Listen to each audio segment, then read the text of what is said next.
મને ચોથા સ્ટેજનું કેન્સર હતું જીભમાં.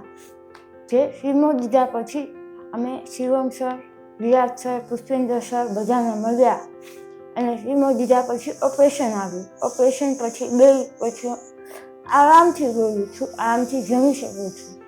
30 વર્ષની છોકરી, ચોથા સ્ટેજનું કેન્સર અને એ પણ કોઈ વ્યસન નહીં. શું કરવું?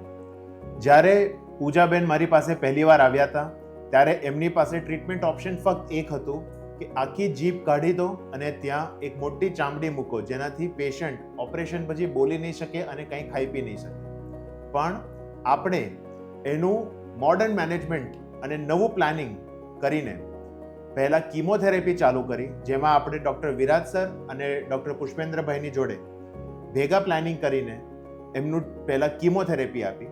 કીમોથેરાપી પછી ટ્યુમરની સાઇઝ નાની થઈ અને પછી આપણે સર્જરી કરી. સર્જરીમાં ચહેરા પર કોઈ ડાઘ નથી અને નવી જીભ હાથ પરથી ચામડી લઈને બનાવીને આપી છે. દર્દી 2 વીક પછી ખાઈ પી શકે છે અને જેમ તમે જોયું બોલી પણ શકે છે. પૂજાબેન થોરિયા જ્યારે પહેલીવાર અમે જોયું ત્યારે એમને જીભના કેન્સરમાં એડવાન્સ સ્ટેજમાં નિદાન થયું હતું. એમની જીભ લગભગ ફિક્સ હતી, મોઢું ખોલવામાં ડિફિકલ્ટી હતી, બોલવામાં, ખાવામાં બધામાં ડિફિકલ્ટી હતી. પ્રાઇમરી રિપોર્ટ પછી અમારા સર્જન અને મલ્ટીડિસિપ્લિનરી ટ્યુમર બોર્ડમાં ડિસ્કશન પછી એવું નક્કી કરવામાં આવ્યું કે એમને પહેલાં કોઈ કીમોથેરાપીની દવાઓ આપી અને એમની જો ટ્યુમર પીગળે તો પછી આપણે ઓપરેશનનું પ્લાન કરીએ.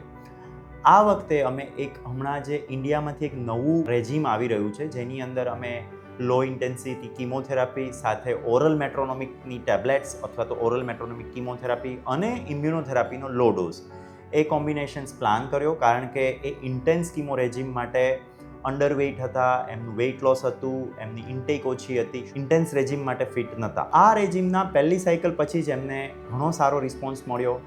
બીજી સાયકલ અને ત્રીજી સાયકલ સાથે એમની જીભની મૂવમેન્ટ વધવા લાગી, ખાવાનું બેટર થયું, એમને બોલવાનું સારું થયું. 3 સાયકલ પછી જ્યારે MRI જોયો તો એમને એક્સલન્ટ રિસ્પોન્સ હતો. ફરીથી ટ્યુમર બોર્ડ ડિસ્કશન પછી એમના માટે સર્જરી પ્લાન કરવામાં આવી, જે અમારા ડૉક્ટર શિવમ અને એમની ટીમ દ્વારા બહુ સરસ રીતે કમ્પ્લીટ થઈ. જ્યારે એમનો ફાઇનલ ટ્યુમરનો રિપોર્ટ, જેને હિસ્ટોપેથોલોજી કહેવામાં આવે છે, એ આવ્યો તો એમાં YPT1N0 means excellent tumour response મળ્યો.